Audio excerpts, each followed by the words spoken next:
আর আমরা প্রবাস থেকে 2-3 বছর পরে যখন ছুটিতে যাই, পরিবারের জন্য 2-4টা আইফোন আমরা এটা নিতেই পারি।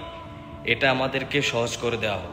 বাংলাদেশের আগামী সংসদ বাজেটে প্রবাসীদের যে ব্যাগেজ বিধিমালা রয়েছে এটার পরিবর্তন চাই। বর্তমানে প্রবাসীদেরকে 2টি ব্যবহৃত মোবাইল নিয়ে যাওয়ার পারমিশন আছে, এটা পরিবর্তন চাই।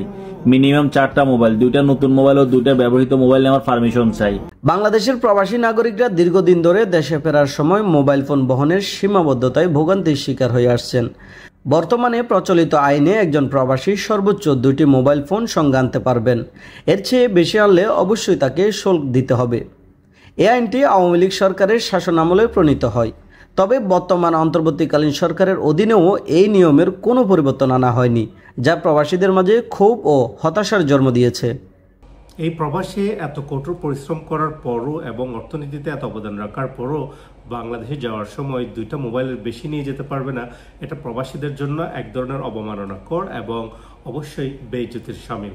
তাই আমরা আহ্বান জানাবো দ্রুত যাতে প্রবাসীরা দেশে যাওয়ার সময় 2টি পুরাতন মোবাইল এবং 2টি নতুন মোবাইল, টোটাল সর্বমোট 4টা মোবাইল যাতে তারা শুল্কমুক্তভাবে নিয়ে যেতে পারে সে ব্যবস্থা গ্রহণ করা হোক। প্রবাসীরা বলছেন, তারা বিদেশে কঠোর পরিশ্রম করে দেশের অর্থনীতিতে গুরুত্বপূর্ণ ভূমিকা রাখলেও দেশে ফেরার সময় সামান্য 2টির বেশি মোবাইল আনতে না পারা অযৌক্তিক ও অবমাননাকর। তাদের দাবি, নতুন আইন করে যেন একজন প্রবাসী 2টি নতুন মোবাইল ফোন এবং 2টি পুরাতন মোবাইল ফোন বহন করতে পারেন সেই সুযোগ দেওয়া হোক। অন্তর্বর্তীকালীন সরকার হচ্ছে প্রবাসীদের সরকার। প্রবাসীরা এই রেমিটেন্স দিয়ে এই সরকার অর্থনীতিকে টিকিয়ে রেখেছে।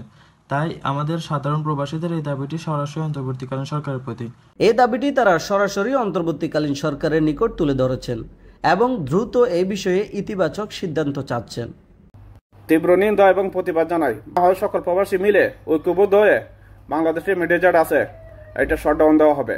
এই দাবি মানা না হলে আবারও রেমিটেন্স শাটডাউনের হুমকি দিচ্ছে প্রবাসীরা।